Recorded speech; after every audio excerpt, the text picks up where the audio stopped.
piece of 3/4 pipe. We're also going to use some of that K-Flex I showed you earlier. You know, that long black stuff. Calm down, baby. That right there. Alright. So, one of the other things that doesn't hurt is to have a tape measure and to have a red marker. One of the reasons I use red is because, frankly, I don't see that damn good, and red shows up really good.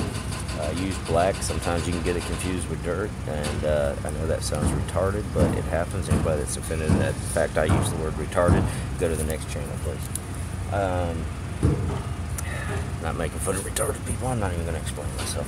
You know, that's one thing I get tired of. The PC world we live in, and one thing you're going to find when I do these videos, I'm probably going to vent a little bit about other things. The world was so much more peaceful when we weren't all PC. Now, everybody's worried about offending everybody. Anyways, this right here, and you'll find, let me, back to the PC thing. When you meet the guys I work with, we're all different. We all act different. But we're all the same. We love each other like brothers. We pick on each other like brothers. It'll probably offend most people, but that's just the way we are. I don't mind, you know, a lot of people are going to use a regular standard size saw. I like to have a smaller one. Alright, the blade's going to cut just the same. The teeth are the same. The blade's not as big, but the teeth are the same. Plus, you can get it into tighter spots. You're going to find with those big saws, a lot of times you get in a hole, you can't even move the damn thing. You're better off with a chisel and a hammer. So, little saw, cobalt, awesome little saw right there. Another thing you're going to find too is sometimes when you go to cut older pipe, especially existing irrigation, when you go to cut it, it might crack. So you might want to saw it just in case. We're going to do a little test piece. I always do it at the end. That way I don't end up, see, you can already see the cracking right there as I crimp down on it. See how that shattered? Now, one reason is I cut slow. The other reason, it's old pipe. Then you get a jam.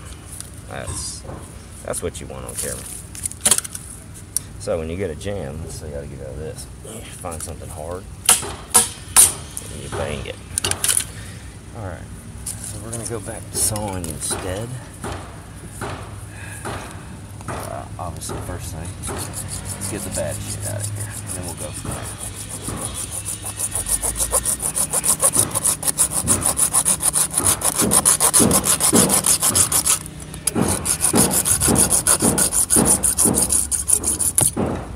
Alright, be careful for the other pipe. That's probably a main line. Anytime you come across something like this where you see a larger 1.25 inch or 1.5 inch pipe, 2 inch, more than likely it's going to be a main. Sometimes even 1 inch in residentials. Most of your lateral lines are always 1 inch to 1/2 inch. We're going to do something a little tricky here. Most guys might tell you this won't work. I'm going to tell you it's against every principle, but I'm here to show you tricks that they use to get out of your yard and charge you a lot of money. And this is probably one of them. It's not going to change the flow. We're going to reduce down a little bit. We're going to have probably about a 6 inch piece of 1/2 inch. So we're going to go 3/4 to 1/2 inch. You'll see what I'm talking about when we get to it, but it's going to make this job a lot easier. If anybody ever does this, you'll appreciate this. Flex will save your life. Alright, one thing you got to do is you got to realize I can't just cut this out and fit something back in here, right? So I need to cut back on each piece. And we're going to add new pipe and meet them all in the middle. So, let's get to that. Another little trick too. So let's say that you're right on this pipe because some jackass is stupid and he didn't think to separate the two pieces of pipe in case you ever had anything happen. You can cut. So just take something and wedge it down. Give yourself just a little, 1/2 inch gap or 1 inch gap. Just enough so when you cut through, you don't end up cutting into another pipe. Believe me, learned it the hard way.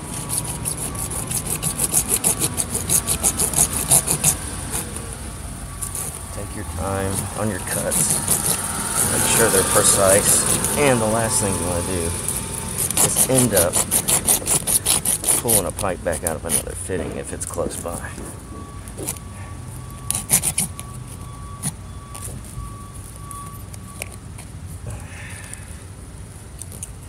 One thing, usually want to be on that side of your cut. That way your pipe can actually bend back.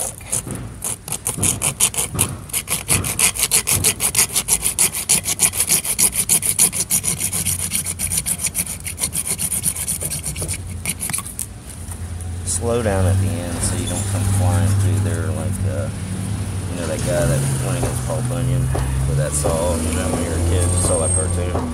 You know, you just don't want to go and whip the forest down.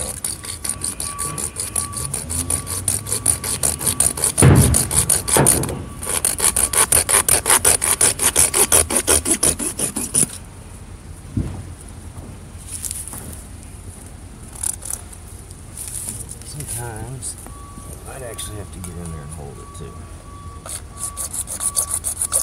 Steadier pipe's easier to cut.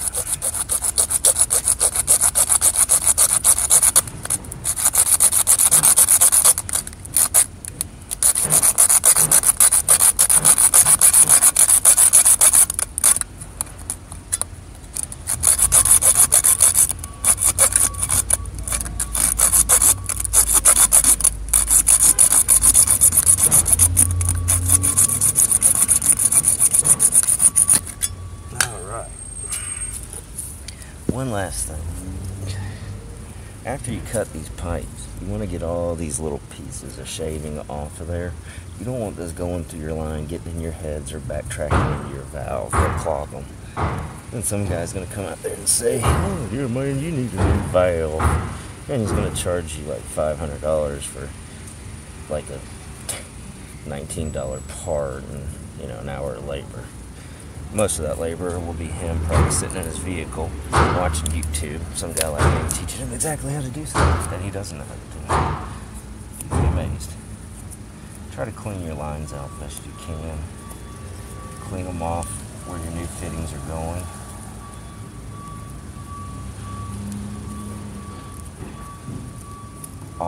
Always have you a nice little backup rag.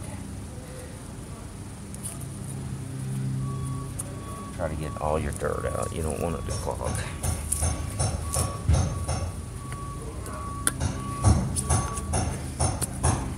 Alright. So in an area like this, it might be best actually if we try to get a little bit of dirt further back than what we were thinking. That way we got more room to actually put our fitting on. Cut the roots out so they don't get in your way. Something. You can use your finger, but be careful because when you hit the ends of these pipes, they can be sharp. Another reason for this is I can then stick that in there like so. That way I can actually put this fitting on and have some room to work with. Double check, make sure you got the right fitting. Happens a lot. Don't spill your glue.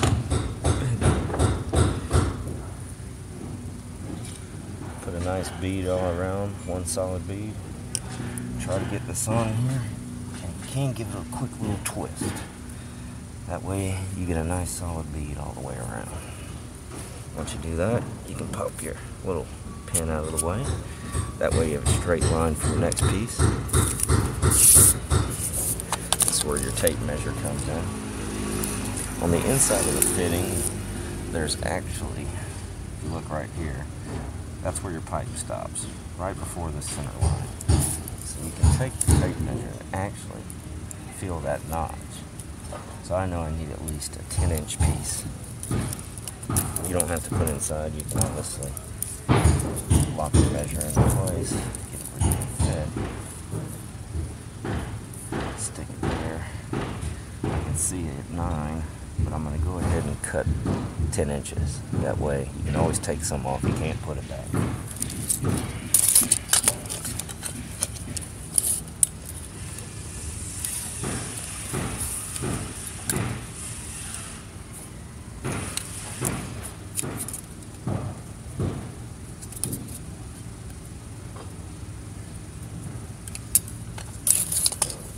don't need a square, you don't need to mark it great, just kind of have an idea of where you're going. With the newer pipe, I can obviously probably use my cutters and get away with it. It's not going to shatter like the other. That, and I don't have to deal with those little shaving pieces now.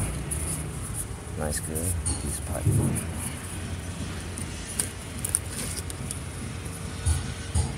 Take your glue, nice little bead around it. Get some in there. Keep it clean if you can. Put it in, give it a twist. Keeps the bead clean also. We're going to do this with all the others also. Or at least the first two. This next one I'm going to go ahead.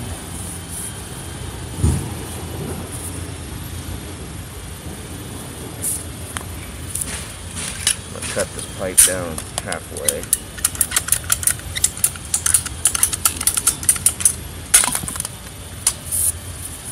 That way I can actually put it in here so I can get the measurements, a good idea of what I'm doing.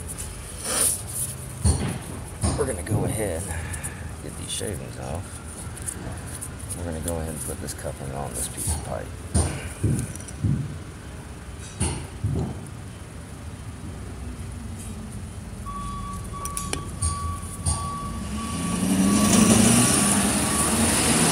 I like to give it a spin too, that way the bead kind of evenly works its way out. If I have a thick side, I'll let it run to the bottom, vice versa.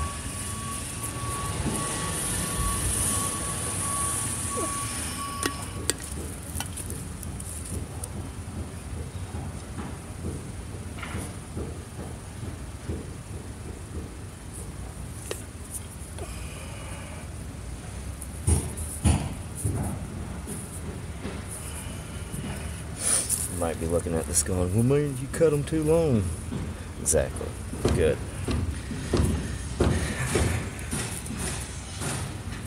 Like I said, you can always cut some off. You can't put it back. We want to have a nice, precise cut here because this is how our tea is going to go on. And you can already see over years of things getting moved around by roots and settling in the ground. They're not quite always even. You got angles and things. That's where this K-flex is going to really come in handy.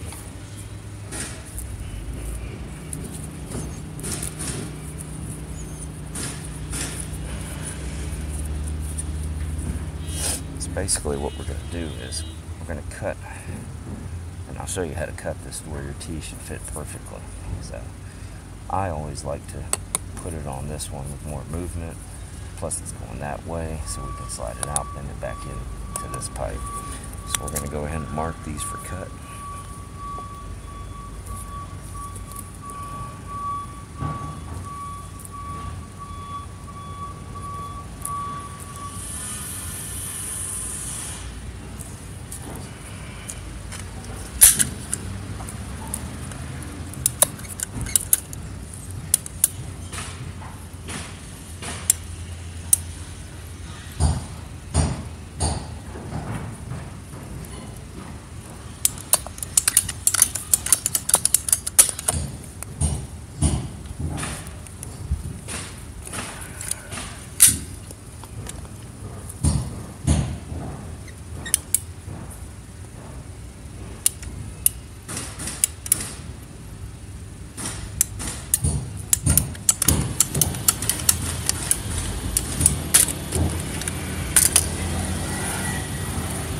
Garbage out of there, so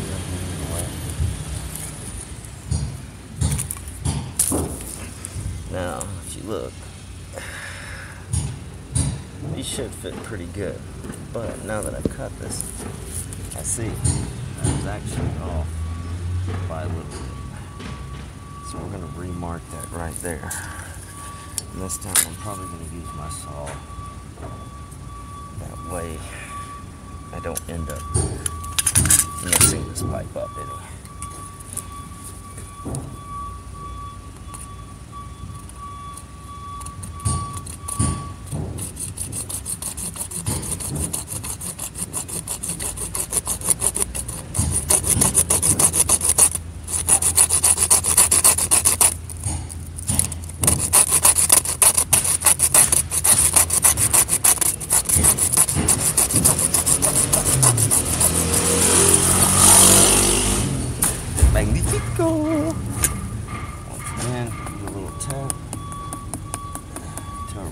outside.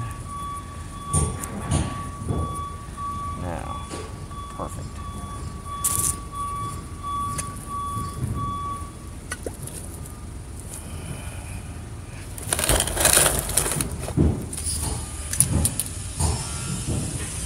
So, once again, we'll give it a nice little feed all the way around. Do the same in here. You want your tea to be on there really good. Give it a little turn. Don't go too much with this.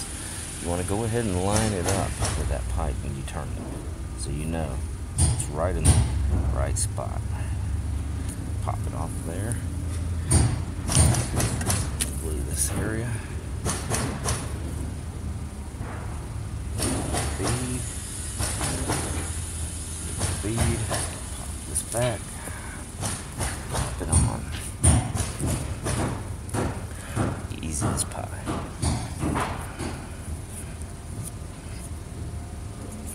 Alright, now for the fun part. You could go ahead and dig out a couple more feet, but I'm actually right at the edge of the curb right now, so I don't really have another couple of feet. So what I'm going to do is I'm going to go ahead and I'm going to stick a reducer in here. I'm going to put a 3/4 inch coupling on this piece with a reducer in it also. And then we're going to take a small piece of that K-flex and fill in the gap. It's not going to really kill your flow rate any.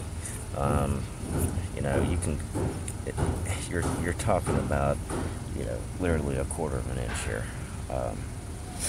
It's no biggie. It's not going to really change things for this small gap right here. And it's actually only feeding one head here, so it's going to go down to a 1/2 inch within a couple of feet anyways. So you're not really changing any flow rates or anything like that. You could either go with a 3/4 slip fix. That's an extendable coupling, a repair coupling that actually extends out. Or you could dig this out to where you have more mobility here and pop in another piece of pipe here. But you can see this has give. This really doesn't have that much give. You could go up with it, or there is a trick we call the 90-90-90. So I'll put basically a piece of pipe here, 90 it out, 90 it over this way, back in, and pop it on there. That way you don't change your flow rates really. But like I said, in an area like this is actually a cool little trick I can show you when you run into this kind of thing. You can do it the standard way if you like, but right now we're going to do a little trick that can help you out a lot in the future.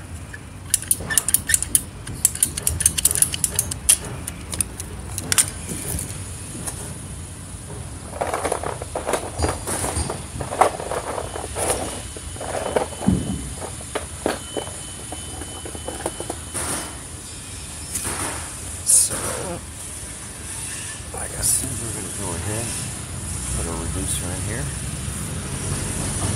You don't need too much glue for this, so be careful. This is one that doesn't take much at all. Once this thing's in, it's never coming out. Pop it in there all the way. Make sure you push it in all the way. You got to push it. Push real good. Yeah. Alright.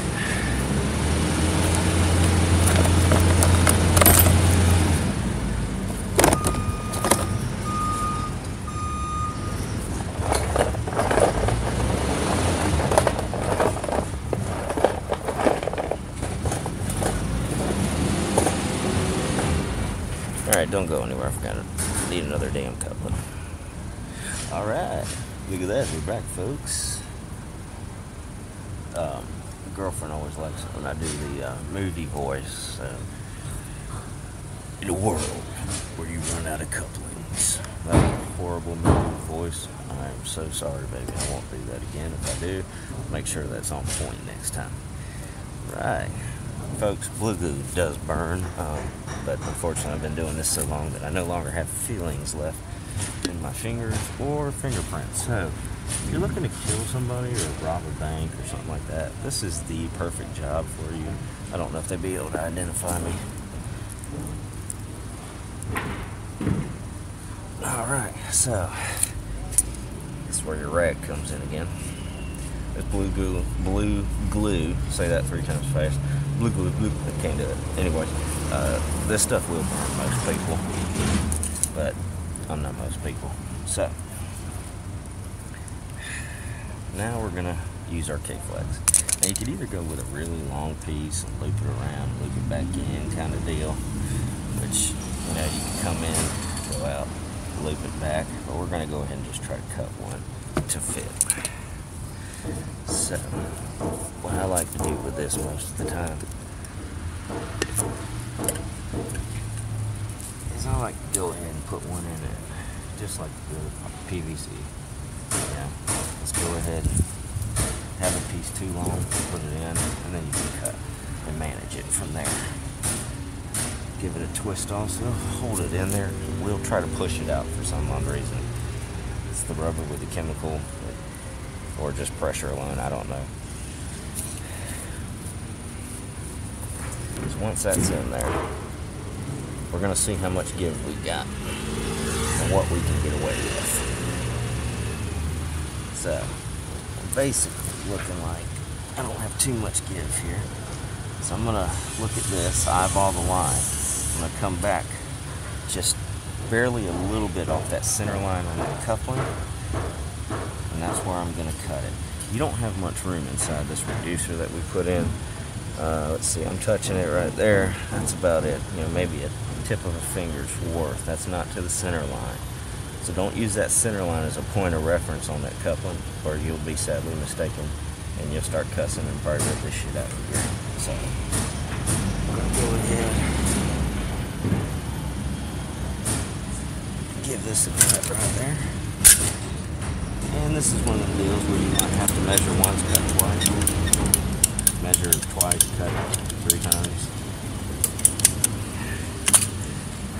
Make sure your K-flex is rounded, not at a point. This one doesn't hurt to get down belly level. Be careful with these fins though. So we might have to cut again to fit this in.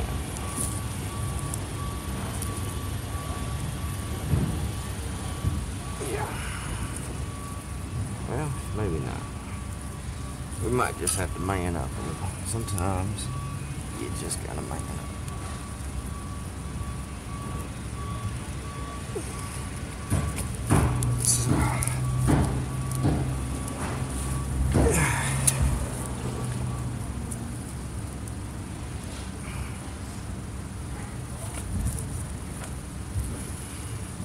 What I'm doing right now is I'm just kind of loosening the dirt around this pipe we're going into. So I got a little play to it. And we're going to cut just basically one ring off. One little notch. You definitely don't want to cut too much though. You won't have enough for this thing to stick. Yeah, we can pop that in there now.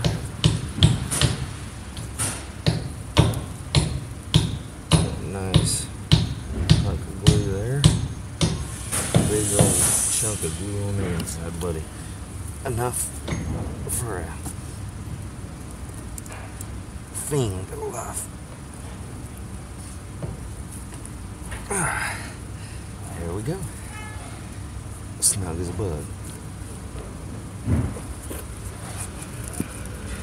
Doesn't hurt. Usually when you want to do the K-flex trick, I would suggest cutting back even further to where you have more K-flex to work with. You know, the short piece doesn't bend that good. The longer piece would actually curl up and easily go in. So you might want to cut a couple more inches back on that trick. But the dreaded T, broken T, is repaired. That's in there good. Usually doesn't hurt. Come over the top, give it one more little swipe. That stuff will harden, dry like a rock. And that don't stop. That was the dumbest damn thing I think I've ever seen.